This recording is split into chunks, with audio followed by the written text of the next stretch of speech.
నువ్వు ఉన్న స్థితిలోనే ఉంటాను అనుకుంటున్నావా? నువ్వు పడున్న స్థితిలోనే నిన్ను అక్కడే పడుండనిస్తాడు అనుకున్నావా? గుర్తుపెట్టుకో, టైటిల్ రాసుకో, ఉండనీయడక్కడ, ఉండనీయడు. అలాగే ఎంతకాలం నాకు ఇది, ఎంతకాలం అన్న నీ ప్రశ్నకు సమాధానం అట్టే కాలం ఉండదు, ఉండనీయడు.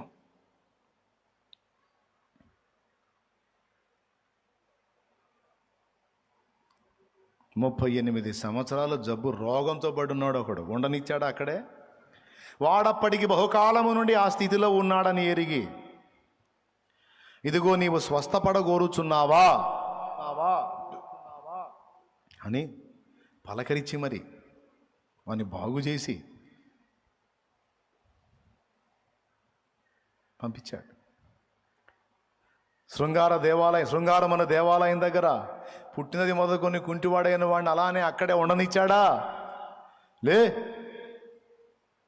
యేసునామంలో లేచి గంతులు వేసి నడవమన్నాడు. ఆధ్యాత్మిక కుంటితనంలో కూలబడిపోయావా? ఆట్టేకాలం అలానే సాగుతా అనుకుంటున్నావా? అట్లా ఉండనీయడు. పడతా లెగుస్తా ఉన్నావా? నిన్ను నిలబెట్టి తీరతాడు ఆయన.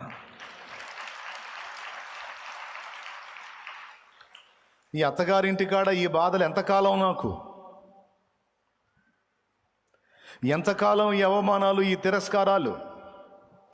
దేవా, నీ కార్యం కోసం ఎదురు చూస్తున్నాను.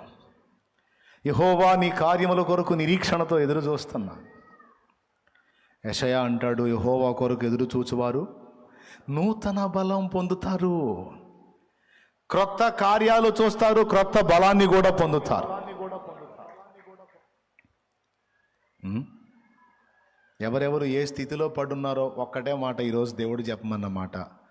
నేను ఈ స్థితిలో పడున్నాను, నా గతి ఏంది అని అడిగిన వారికి ఒక్క ముక్క చెప్పవా ఈరోజు అన్నాడు. అది చెబుతున్నా. ఏంటంటే, నువ్వు ఏ స్థితిని గురించి వాపోతున్నావో ఆ స్థితిలో నిన్ను అక్కడే ఉండనియను అని ఆయన మాట్లాడుతున్నాడు. నీ ఇష్టం.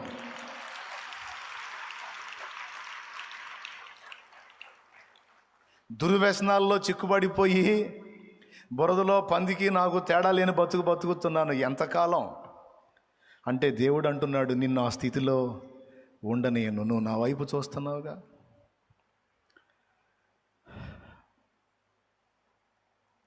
నీ వల్ల కాదని ఎరిగి నా కోసం చూస్తున్నావుగా. విడిపిస్తాను నిన్ను.